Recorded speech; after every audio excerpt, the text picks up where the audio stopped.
Hello guys and welcome to this new video. So we are going to watch the round 2 of the Sinquefield Cup 2015 today with two games featured, Caruana against Carlsen, so the world chess champion Carlsen against the newly American player Caruana, which is one of the best prospects in the world, maybe a future contender for the world crown in a match against Carlsen. So those are the two youngsters, and we will watch after this one Topalov against Nakamura.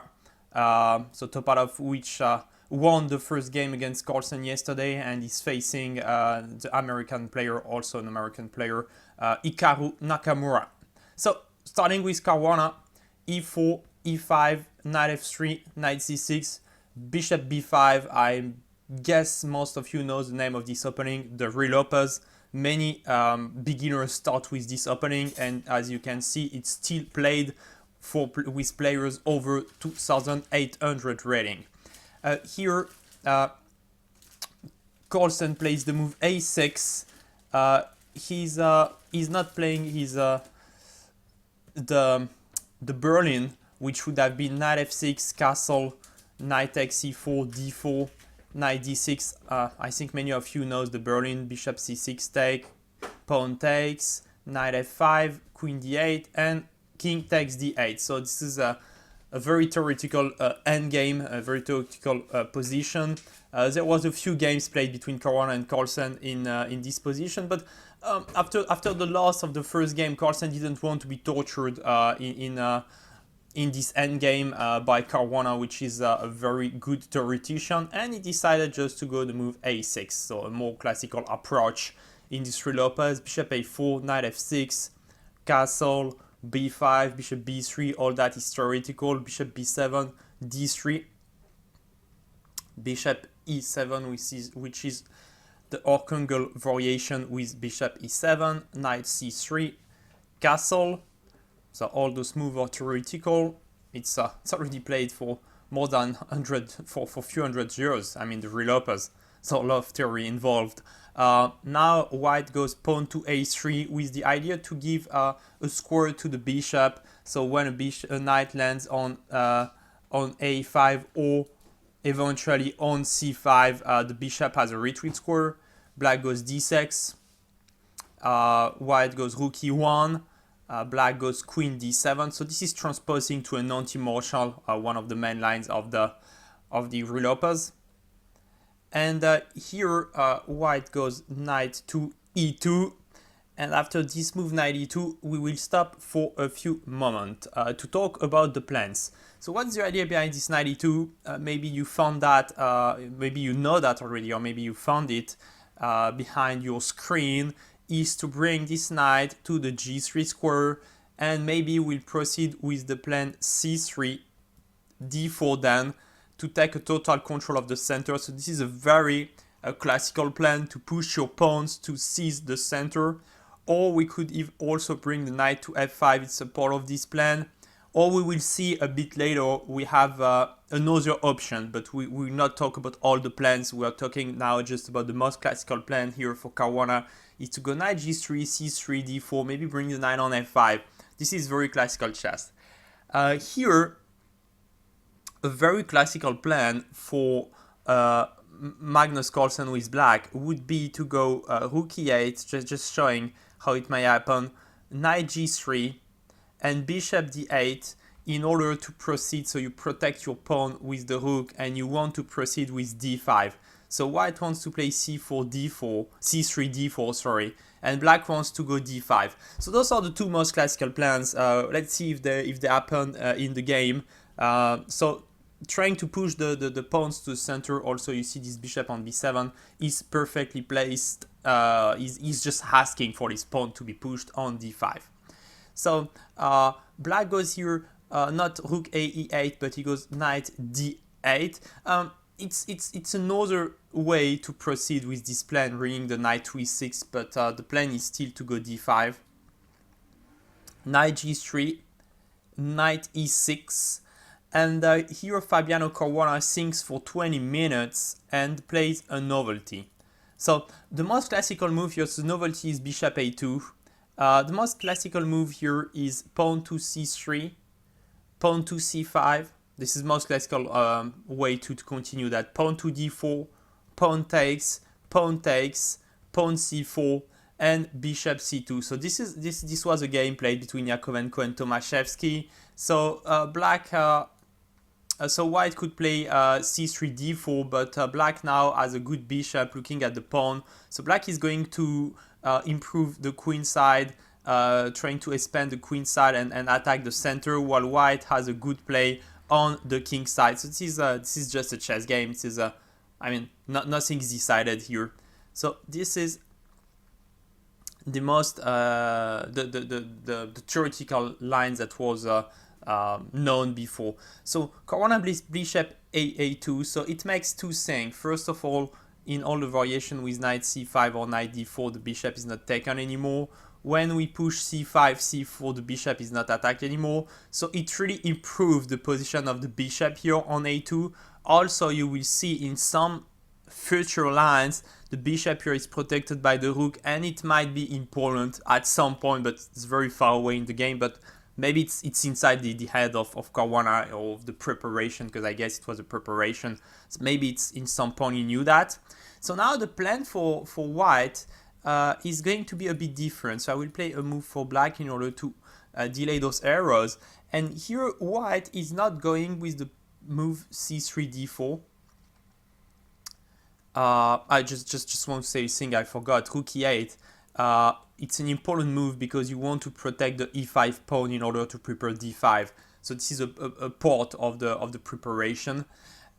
So yeah, coming back. So now white doesn't want to play c3 d4, but is going with the plan knight g5. So playing knight g5 the move. So to exchange those knights. And the idea is that with white, you want to play pawn to f4 and attack through the f file with your heavy pieces, burying this bishop behind the pawn chain. So you want to keep the pawn on e4 to block the activity of this bishop and activate your own bishop in order to have play on the f file and on the f7 pawn. So a very interesting move, knight g5. This is a new plan in the real Opens. I mean, it was not invented by Caruana in this game, but this is a new fashion plan. So black here has to react, and Magnus plays well the moves that we've been waiting for him. It's d5. I mean, we are not waiting for our opponent to play f4, open up the f file, and attack the f7 pawn and win the game easily. We are going with d5, breaking up the center, making this bishop alive, and burying this one. Now it's this bishop looking at the pawn. I mean, it's not burying because he's attacking the pawn, but still, we are just stopping him from watching your f7 pawn. So knight e6, queen e6, bishop g5. So the knight is defending the d5 pawn, so we attack the knight. h6, so we need to force white to take a decision. And here white is going queen f3. He could have gone pawn d5, bishop d5, bishop d5, queen d5, and by example queen g4, with a slight advantage because this bishop is slightly worse than the knight. So it's a good mid game for white. I think it's more or less riskless for Caruana here for the white pieces, but it's also hard to imagine you beat Magnus Carlsen in this position. So maybe I would have gone for that, playing against Magnus, because he's so strong. I would have been scared and I would have hoped to hold the draw here with white. But Caruana, he's one of the best players in the world, and he keeps the tension, the complicated position, and he goes queen f3, adding up pressure on the d5 pawn. So here, if you go pawn takes c4, white goes pawn takes c4 because you have no time to take the queen because he takes our queen. Queen b6 and knight a5. So if you decide to trade those pawns, you find yourself in some trouble because this bishop, I mean, it's looking at f7 now. This one again, repeating myself, but is blocked by the pawn e4, and Well, we have 3 pieces in attack already. We can maybe bring a fourth one with a rook, and it's a good position for white. So black is going here with the move c6.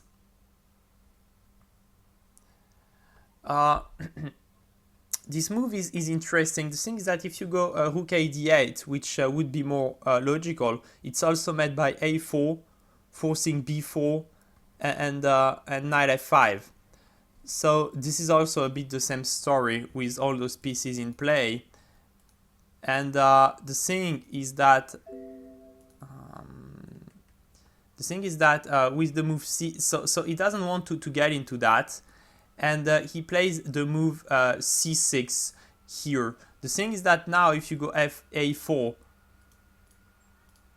to kind of kill the queen side, he can enter with pawn takes a4, and this is complicated. So this is the idea, is just to avoid a4. But let's come back there because I was a bit quick in the explanation. So after we play a4, b4, and knight a5, this queen side is no hope now for black. It's really hard to expand it now, and because the white side just dislocated the pawn structure on the queen side, now the play on the king side is going to be even stronger, and it's hard for black to find counterplay. White will slowly play g3, h4, controlling the bishop, very typical idea.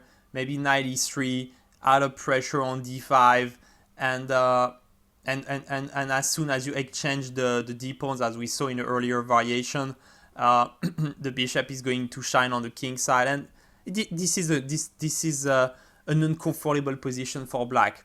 So he plays c6 instead of rook d8 or pawn takes e4.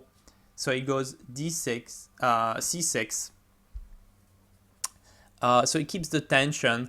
Here Caruana plays the interesting move c4. So he's adding up pressure in the center. Rook a d8. And here I think that Caruana missed an interesting move. I would have played here with white the move c5. Not sure I would have played, but I would rather have considered the move c5 with the idea to keep the pawn structure, the bishop behind this pawn structure, and it's not that easy to recycle the bishop. So, for example, bishop c8, h3, making sure you don't play queen g4, trailing the bishops, trailing the queens, and giving a good square for the bishop. And it's not easy to see exactly how you play here with black. So I don't know, it's really concrete. We have to watch move by move, but just wanted to show the idea, just to make sure the bishop is looking bad. Because the way he played, he took the pawn, and knight f5 here is the thing is that you trade those pawns, just repeating myself, but you just give this bishop some power on the long diagonal, and this is not something I really like. Though it's okay, but just explaining where is my concern. Don't really love to make the opponent pieces looks good. So here white goes knight f5. The reason is that if you go with a move like rook a c1, which looks more logical because you put a rook on an open file and you keep your knight to protect the pawn, it's met by pawn takes c4, and now we cannot retake the pawn. And I told you it might be important, the rook, because the queen takes the bishop. It's not protected anymore. So we have to take the queen, he takes the pawn, we retreat the bishop, and he takes another pawn. And this is a great advantage for black. So this is a little tactical trap, which means that we cannot move this rook, and that's why we decide to put the knight on f5. Now, if pawn takes e4, white can play the beautiful knight h6 check. And when we retake the pawn on h6, now we have queen g3 check, threatening the king and the queen. So knight f5 with a good threat. Black goes bishop g5, activating the bishop, bringing the bishop to a better diagonal, and also looking at the c1 square. It's the open file, so it's important to control it. White goes pawn to h4, logical move, and here bishop to d2, attacking the rook. Logical as well, winning a tempo on the rook. Rook e2, attacking the bishop. Take. So now if you take the queen, as usual, we take the queen and we threat the rook and the bishop. So pawn takes. Now the rook protects the bishop and we go queen f6. So going out of the threat, let's not forget that. And maybe at some point the queen looks at the pawn on h4, and maybe when the knight moves away we can threat the queen. So a good square for the queen. Here white goes pawn to g3. Pawn to g3, I mean, it's continuing the idea to take all the squares from the bishop, and it's also it's a logical move in this concern and protecting the pawn chain, so it's ready for the endgame. The only little concern is that if one day this pawn disappears on e4, so this bishop is becoming a monster. So white is really committed to keep the pawn on e4 from now on. So black goes king f8, so getting away from those threats. Pawn to h5. So he wants to make sure black doesn't play g6 here, because it became the idea after king g8. Bishop g5, going back on the better square. And pawn to a4. So pawn to a4, as we saw earlier in the game, it's to get more squares for this bishop, because as soon as you play b4, the bishop might come back to c4 and have a look at a6, and it's better to be on c4 because you look a lot more square when you're on c4. Also, when you play b4 as what plays in the game, well, we'll see what happens, but it's bad. Here black has to better took the pawn, and well, white will have to regain the pawn in a few moves. I mean, this pawn is weak anyway, so well, we have thousands of possibility to retake it, but it's better than what happened in the game, because after the move b4, white goes a5. And the thing is that this pawn here is weak now. It's hard to protect because the bishop is not making really a good job to protect this guy. And the queen cannot come to d6 or to e7 because the knight is looking at those squares. And so this pawn is becoming a target, and also will be able to reactivate the bishop on a better square. So it's a good job done with a4, a5 from Caruana. Now both players are under the 5 minutes. So and Caruana has a really few times from here. He had just seconds, so he had to play really quickly from there, but he has a good position. Here, if white goes g6, if black goes g6, sorry, pawn g6, pawn g6, and you might feel that this knight is just pinned and is lost, because if you go knight h4 to protect your queen, it's met by bishop h4, and you have no time to take on f6 because the bishop takes back on f6 and you are losing a piece. But here Caruana had a beautiful move. It's queen b3 coming through the diagonal, pawn f5, queen g8 check, king e7, and queen h7, making a nick ray and winning back the bishop. You cannot go queen f7 because of bishop takes f7. So a5, so black goes king g8. He's deciding to go to the other side now. Bishop c4. So as I said, you're looking at a pawn, and you come back on a better square, improving the piece. And now black produces a big mistakes. He goes rook d7. We'll see why it's a big mistake. He just had to play king h8, and after rook a4 now we had the move g6 available, because there are no more knight takes h6 check. Thinks that when your king is on g8, if you go g6, your opponent goes knight h6, bishop h6, and queen takes f6.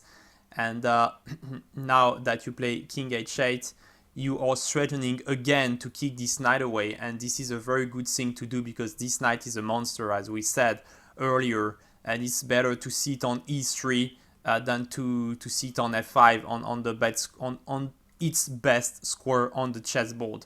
So black goes rook d7, white goes rook a4. And now this pawn is lost. You just can't protect it.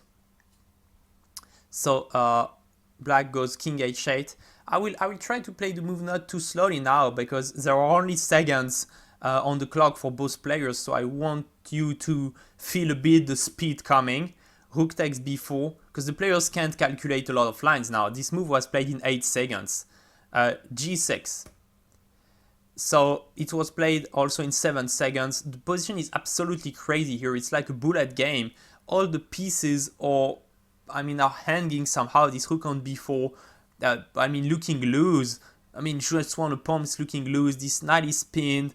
This king is looking maybe a bit naked at some point. You can feel something is happening. Those hooks, maybe the bishop can land on a4 at some point.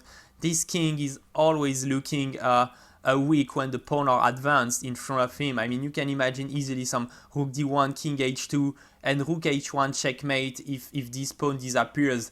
Denis Ismatulin style, I would say, for the ones that watched the Russian Chess Championship with me. So white goes pawn g6, queen b3.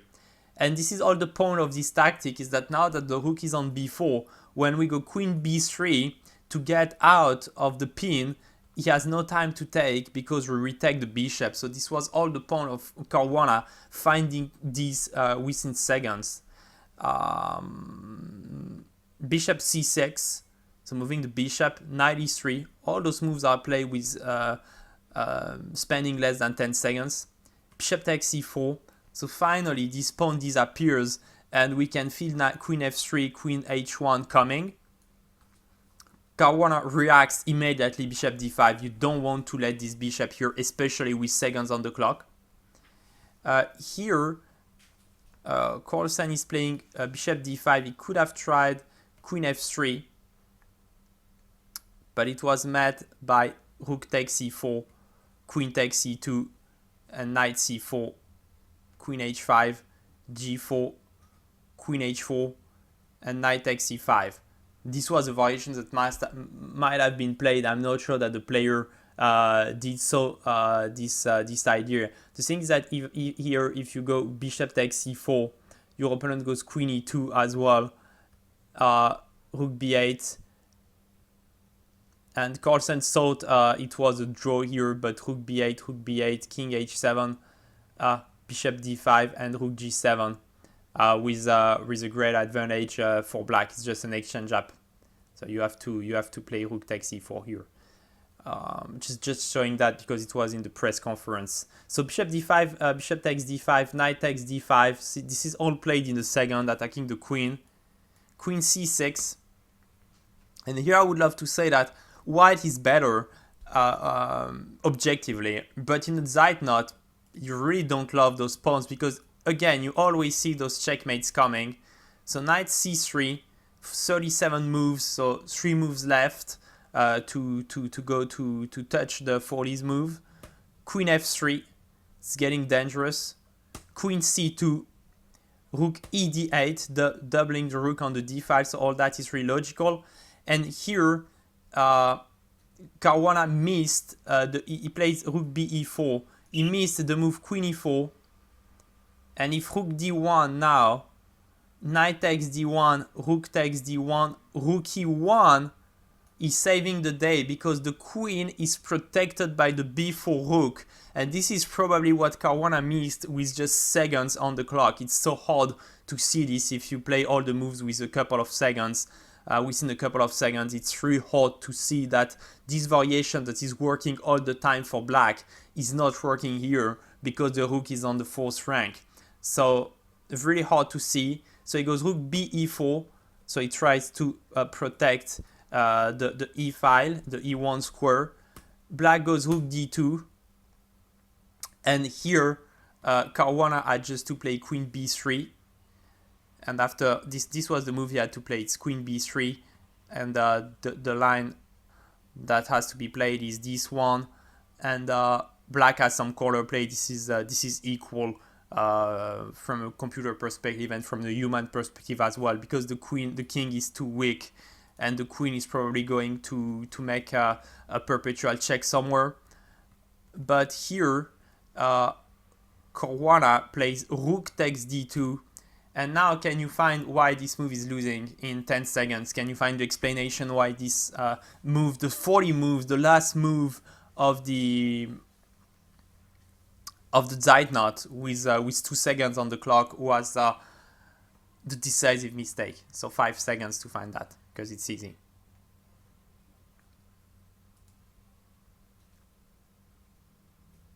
Yeah, the thing is that after rook takes d2, the queen is attacked and the pawn is attacked, and if you move your queen anywhere, queen takes f2 and queen takes queen f2, checkmate, and black is winning. So I would say that Caruana played better for most of the game, but he took too long, put himself into a big Zeitnot, and Carlsen was really lucky to win the game today against Fabiano. So Fabiano has 0 out of 2, so a very bad start from him. Last year he started with 7 out of 7. This year he starts with 0 out of 2. Let's hope he doesn't continue his streak to lose 5 more games in a row. A shame for him, because he played a good game. Nice fighting spirit by Carlsen, again digging deep to win the game. So this was the first game of the day for us. Let's go with the second game. It's Topalov Nakamura. So e4, e5, again knight f3, knight c6, bishop b5. A popular move for the second round, so the Ruy Lopez again. Knight f6, and here, so Topalov might have gone with castle, knight takes c4, pawn to d4, knight c6, bishop c6, pawn c6, pawn e5, knight f5, and queen d8 that we saw earlier, the Berlin. That's why I'm firing the move quickly. But he went pawn to d3. So, so it's a bit less ambitious, maybe, but it's not an endgame at least. So we go to the mid game. So pawn to c3. It's again the same plan, push the pawn to d4, as we saw in the earlier game. The same ideas. So knight e7, bringing the knight to g6. This is theoretical. Pawn to d4, pawn to d4, pawn to d4, bishop b6, rook e1. And here, a little stop. So we are still in the theory here. And the most classical move is bishop g4. So he's going knight g6. The most typical move is bishop g4, pinning the knight, pawn to h3, bishop h5, and queen b3, unpinning the knight. But now the bishop is maybe slightly upgraded between the c8 square, where it's hard to move, and the h5 square, where it looks at the knight, and maybe it can go bishop g6 some later in the game. So this is the more classical way to play. He goes knight g6. White is jumping on the occasion and plays h3. So he's denying the g4 square to the bishop or to a knight. The knight might also jump there. Black goes pawn to c6 and bishop d3. So we are here out of the theory. White has a good center here, which is something player often enjoy, because having the center means you have a control on the game. But black has some good knights on the queen side, on the king side. Maybe some of them might jump on f4. Also, a center might be attacked, because you see the pawns need to be defended. So it's a very unclear position. So black here goes knight h5, so the move I underlined, so it's just logical. If you go d5 here, it's met by e5. So with d5, you try to contest the center, but it's met by e5, knight to f4, straining the bishop, bishop c2, so we stay on the diagonal. knight h5, and knight f1. And it's hard for black to stop white from playing knight g3 and kicking the knight away from the f4 square. And when the knight is away from the f4 square, we can play then queen d3 and bishop g5, and this king is weak. So, I mean, with the pawn on e5, you like to attack the king side because it's a good piece, a good attacking piece on e5. And it will be long for black to find counterplay on d4 and place its pieces. So it's an advantage for white. Of course, Nakamura realized that, and he goes knight h5. So he wants to jump on f4 with its knight. It's logical. White goes knight c4, threatening the bishop. Bishop c7. And here, Topalov is changing the whole pawn structure of the position. He goes d5. If you play with the simple lines like bishop g5, f6 with the classical play, I mean bishop e3, knight h4, bishop f1, and bishop e6. So I just played the kind of logical move for both players. I feel that the black position is getting okay. We are preparing d5, the knights are well placed. You cannot kick the knight away with g3 because you lose the pawn on h3. And this is the tense position, but it's always close to being equal. It's just unbalanced. Nobody is better, it's just unbalanced. And so Topalov doesn't want to go to this type of position, and he goes d5. So the upside of d5 is that this bishop now is looking stupid behind of a pawn. Also, this knight controls the squares where he could land. This c8 bishop doesn't have any more squares to develop itself properly, only on d7, which is not the best square in the world. So this is the upside, but the downside is that you give all those dark squares for the knight. Let's bring. I wanna yellow them. Okay, so you bring this. You give up the dark squares for the knights. Also, the e4 pawn is now really blocked from being pushed, because if you push it, you're just going to lose it. So it means that this bishop is buried behind the pawn. So a lot of ins and outs in these concrete positions after the move d5, which is a move I like because it complicates the position and it's ambitious. White is trying to get an advantage. So black goes knight f4, very logical, taking advantage of this very beautiful square, hitting the bishop. And white is going bishop f1 here, provoking pawn to f5. He could have gone bishop c2 as well, but the queen side is a bit weakened. Bishop is better placed on f1 for the moment, as anyway you don't do anything on this long diagonal. So bishop f1, the better square, but he allows the move f5 here for black. So this move f5 is really important, because if we take it with white, the bishop is coming on f5. And look at that, we solved the problem of the light piece now. This light bishop is just looking good, and now this light bishop on f1 is just looking really bad, doesn't have good landing squares, everything is occupied, and it has to sit stupidly on f1 now that the position opened up again as the pawn on e4 disappeared. So you don't want to take it, and white has to take a decision here of what to do, and he's going to play a brilliant move that I would never have found. I would never play this move in a game. Now that I saw that, maybe I will do that. And I let you maybe 10-15 seconds or pause the video and find how Topalov put his opponent into troubles with an excellent move here. You can pause the video.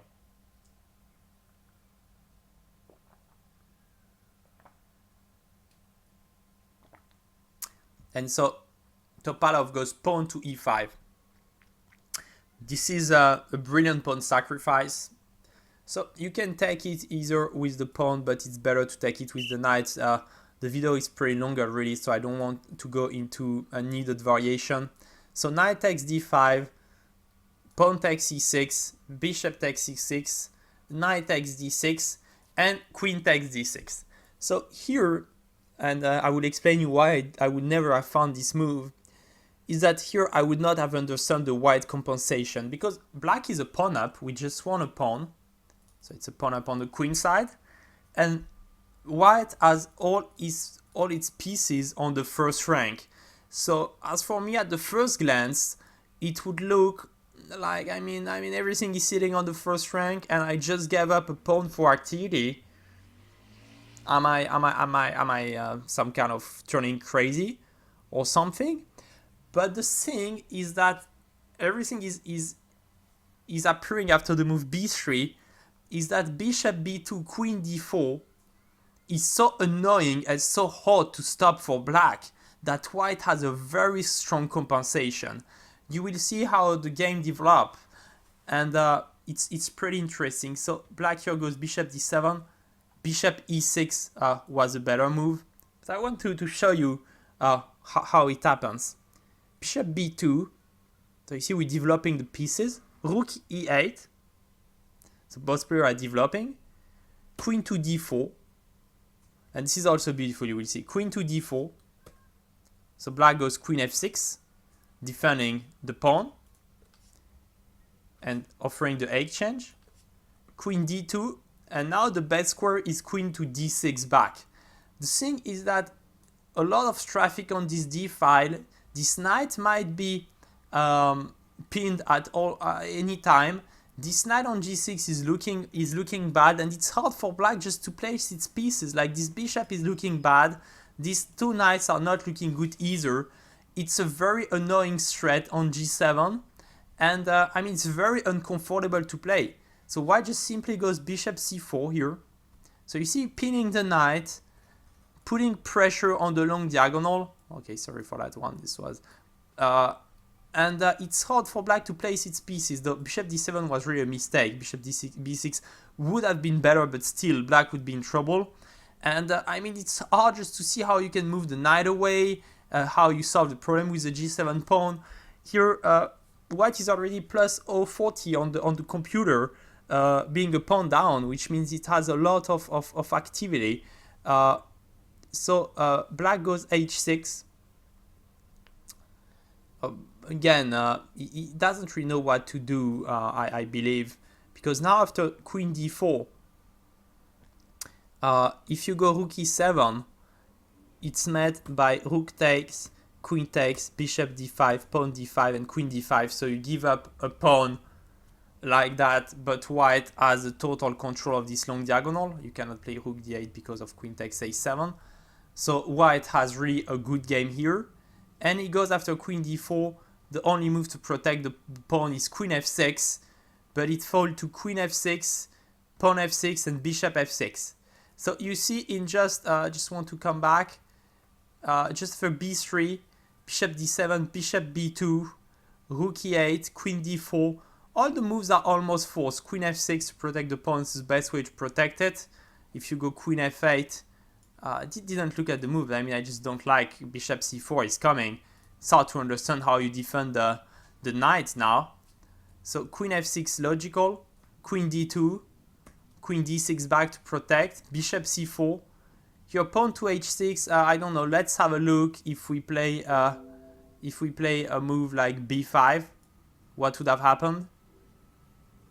So white could play here bishop takes b5, pawn takes b5, and queen d4. And you cannot protect, so we give up a piece, but you can't protect the g7 pawn without giving material. So if you go rook e7, by example, so queen f6 is met by queen takes d5, and rook e7 is met by rook takes e7, queen e7, and queen d5. So you are also losing material. So it's pretty amazing, but in this position, we just delayed some errors. It's just crazy. But just after playing easy b3, bishop b2, the queen bring to b2, and bishop c4, black already has a lot of trouble defending. It's already losing the pawn. So it goes h6. I think it doesn't really know what to do. White goes queen d4. And black has to give up a pawn. So queen f6, pawn f6, bishop f6, rook e1, rook e1, rook e8. So trying to exchange more pieces. Rook d1, bishop e6. So we'll go we'll finish the fourth line and go and we'll talk when we start the end game. Knight d4, threatening the bishop and maybe the pawn. King f7, knight e6. So here, if we play king takes f6, it's met by bishop d5, pawn d5, knight c7, and we win the d5 pawn. So black has to take the knight, and white goes bishop d4. So it's a more or less forced variation we had for the like 6 moves. And we arrive with in this endgame where white has a better pawn structure and has the 2 bishops against the 2 knights in the rook endgame, which is so the pieces combination is better. The pair of bishop is better than the pair of knight. The bishop and the rook is better than the rook and the knight, and the pawn structure is better. This endgame must be technically winning for white, but there is still a lot of work to do. And also the knights, they can be tricky, you know? So, I mean, it's not won. I mean, a lot of rook endgames, you are like even a pawn down and you can hang for a long time and get a draw. So it's far from being won, but it's a game for 2 results already, with Topalov having a very comfortable position. So pawn to a6, so he's getting away from the threat. Here Topalov goes rook f, king f1. He would better just go g3, stopping the bishop from coming on f4, but it's no big deal. So king f1, knight f4, b4, expanding the queen side and stopping the pawns from pushing. Rook e4. So you see it's hard for black just to move because the bishops are too strong. Pawn to f3, rook e8, now pawn to g3. As I said, it was better to play g3 immediately, but anyway, when you have the 2 bishops, you're always sure that you will be able to push your pawn and kick the knight away. Now if knight takes h3, pawn to f4, and the knight is just trapped on the edge of the board, so it's not playable. So black goes knight e6. Of course, you would never give up this bishop, at least for the moment. Bishop f2. Now, if you take on b4, rook d7, rook e7, can you find how white is winning here? 10 seconds from now.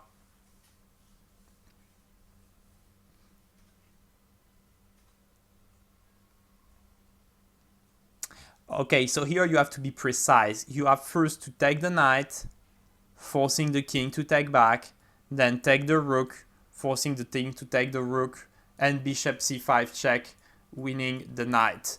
The thing is that if you make the error, the mistake to take first the rook, it takes, the knight protects the c5 square, and when you take, it takes back, and you don't have the bishop c5 check. So you got to be precise and take the pieces in the right order. So first the knight, second the rook, because you want this king and this knight to be on the same diagonal. So he goes rook d8, protecting its knight, rook e1. So now the knight is pinned because of the knight behind. So you see it's really hard to untie the knights. They're always tied by the bishop. And here Nakamura, and we know he's not a passion player, he's a bit forcing the issue. He's playing pawn to f4. In this type of position, you should not take initiative when you're, like initiative like f4 to push when you are the defending side. You need to try just to wait and go, by example, king f6. This is still hard to win for black, for white. It's still a lot of work to do, and it's better just to sit with black and just wait for white to take initiative and maybe try then to counterattack. But a move like f4, taking the initiative by yourself is not a good idea. So white now goes g4, and now we will try to push our pawns on the king side. It just makes things easier. So black goes knight g5, king g2. So you see the king is coming now on g2. Rook e8. Now we don't want to exchange the rooks. Rook to e5, preventing the knight from the 5th rank. It's not looking pretty. Bishop d4, rook e8, h4. So again, taking space, pushing. Bishop f2 now. White could have gone here bishop take and bishop d6, winning the pawn. But black would have found some counterplay. So white is supposed to be better here, just showing the line quickly. But I mean, when you have this disadvantage, you don't want to win a pawn for and give activity to your opponent and like get this rook cutting your king. You want more. So that's why we don't take the pawn. We go bishop f2. We have time anyway. Earlier or later, we will be able to win a pawn if we want to give up the bishop pair. So just waiting for the moment for a better option, a better moment. So king knight e7, pawn to h5. So we're preparing still the king to come up and push the pawn on g5 to have the pass pawn, which might be supported by the bishop. King f6, king h3. So we're proceeding with the plan. b5, trying to push bishop d4 check. So again, this bishop is just coming back on d4 all the time to attack pieces. And here, black goes king g5. How to say, this king here now is trapped. It means if I could bring my rook to g7, by example, it's a checkmate. The thing is that, yeah, it tries to stop at all costs those pawns from pushing, but now this king is on a very awkward square, and white could have win the game easily here if instead of bishop takes d5, he would go bishop b3. By example, knight takes b4, bishop f2, threatening the checkmate, which is the idea of bishop b3, is to prepare bishop f2. King f6, bishop h4, king e5, bishop f7. So you see the bishops are just alive. Rook b8, king rook e1 check, king d4. The king has to run away. Rook e4, and we are winning the knight. I mean, in all the variations, white is winning material. By example, if you go backward, it's met by rook d7, winning the knight. So if you go king e5, bishop f7, and one way or another, you are losing material. The bishops and the rook are just too strong here, and black can't save the day.